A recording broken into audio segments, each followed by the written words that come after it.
we're going through a huge global pandemic, a crisis like what we're now facing, it's important to realize, to understand, that you never just suffer the trouble, you always also suffer the way that you suffer the trouble. Now you say, Paul, that's kind of confusing. Well, here's what I mean by that. Suffering is never neutral, because you always bring something to whatever it is you suffer.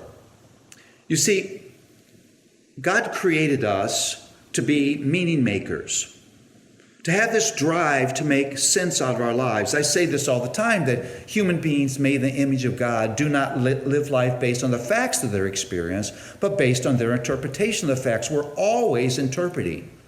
That means your response to a situation like what we're in right now is not based just on the facts of the situation, but on your interpretation of those facts. There's another thing that I repeat quite often, that no one is more influential in your life than you are, because no one talks to you more than you do. You are in a constant conversation with yourself. And the things that you say to you, about God, about the situations and relationships of life are profoundly important, because they're formative of your thoughts, your desires, and your subsequent actions, choices, and decisions. So I want to say to you, be very aware of how you're interpreting this present moment. You see, we know something. We know that we are not just weak victims in the middle of a situation that is out of control. No, that's not true. That's not a proper interpretation. If you interpret this situation that way, no wonder you would fall into panic and fear and discouragement and depression and anxiety. No, we understand this. We are the children of the Lord of Lords, the great Almighty One, who sits on the throne of the universe, who is in absolute control of everything that happens. In fact, Scripture says he rules over all things for the sake of his body, the church.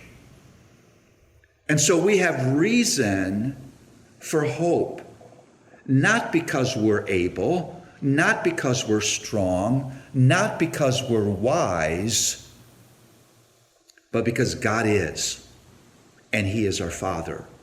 You see, proper interpretation of this moment begins with remembering God, and that he is on his throne, that he has never felt dread. He's never been confused. He's never been afraid. He's never felt weak or unable.